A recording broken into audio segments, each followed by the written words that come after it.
Welcome back. 412-575-2600 is the number on the Bordas & Bordas hotline. Josh Taylor, Gene Collier here on the Ireland Contracting Nightly Sports Call. Gene, we got a tweet from Rob who says, do you realize how much worse it would be for the Pirates if the Astros never left the NL Central? And my answer to that, Gene, was it was pretty bad when the Astros were still in the NL Central. So I don't think things would have changed that much. Because last I remember, when you had guys like Lance Berkman and Jeff Bagwell and Craig Biggio giving them all kinds of problems at the plate, it wasn't really pleasant one way or another. No, it was not. Good news for the Pirates tonight, though. The Brewers lose, the Cubs lose. So I guess that puts the Pirates 6 games out. Well, if that means if the Brewers lose, that means the Reds won. So maybe that's not good news. It means probably they're still stuck in last place. But they're 6 games out instead of 8. True. Where they were 2 days ago. Good for you for finding the bright side. I don't know. We go to Jim in the South Hills. Jim, you're on the Nightly Sports Call. Thanks, guys. Josh, Gene, you guys are great. I just love the show, period. Appreciate you. I want to talk about the Pirates, but I got a comment on Gene's saying he hates the All-Star game. I hate every single All-Star game. They're horrible.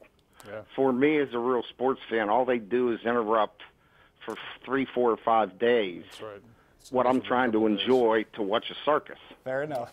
That's how I look at that. As far as the Pirates are concerned, and I've had season tickets for 40 years, so I'm a real fan. And I watch most of the games because I'm a sports bum. Tonight, I don't know if you saw Gung when he got removed. Yeah. For a pinch runner, he was upset in the dugout. You could see it. It had to be. Yeah, they put Stephen Brault in as a pinch runner. Yeah, and Gung was a little bit upset. And last night, Dickerson was upset because he got pinch hit in the 5th inning. Yeah, and as far as I'm concerned, those guys have to be more professional than that. I mean, it was obvious to me from what the TV showed. Imagine how, and I respect Glenn Hurdle. I truly, truly do respect him and what he has done as a manager. But imagine, the rest of, what the rest of, they saw it. Everybody knows it. It's in the clubhouse, and it absolutely, positively is unacceptable for, especially Gung, who is lucky to be in the big leagues. True. Dickerson really upset me last night because I always liked the guy. It's the first time I've seen him do anything, watching very closely. That should have been somebody. I haven't heard a thing about it in the last day. Jim, we understand. We appreciate the call. We only got a few minutes here before we get to a break. So to answer your question here, I actually did not get to see Dickerson's reaction last night. I was actually at the ballpark, so I did not get to see it from our vantage point. But to your point, and there's 2 ways I can look at this. One, it does look bad when players tend to show that disappointment. That's true.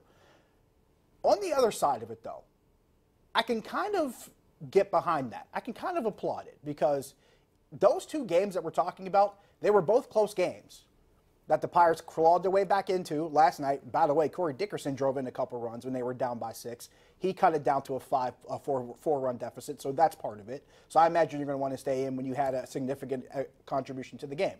That kind of makes sense to me. Gung, in the same respect, he was the run that became a scoring position. He gets lifted for Stephen Brault as a pinch runner. Brault scores the go-ahead run. That became the game winner in a game that was close and in a game that Gung was contributing in. So I can see from both men's perspectives why they would want to stay in that game when they both had significant contributions to the game. Gene? Yeah, I mean, professionally, the caller's right. I mean, you don't want to show that kind of emotion. And, sometimes it looks disrespectful. It's true. But everybody's human, and, people, when they're taken out of the game, almost universally are disappointed. And once in a while, it's going to show. I didn't see either one of those incidents, so I can't say, I can't agree or disagree with it. If it is indeed true, and not to say that anyone's a liar or anything like that, but if that is indeed true, yes, on the surface, it looks bad. But at the same time, these men are paid to compete. Yeah, they're competitors for a reason. Very competitive. And here's another thing. We're talking about men who want to stay in the game and compete for a last-place team that's now 6 games out, like you pointed out, Gene. So that speaks to it may look bad on the surface, but I think internally, as far as that competitive fire, I think managers and GMs want that. I think it says a lot as far as what they want as competitors. That's right, they do. We're going to take a break. We'll wrap up when we come back. Stick around.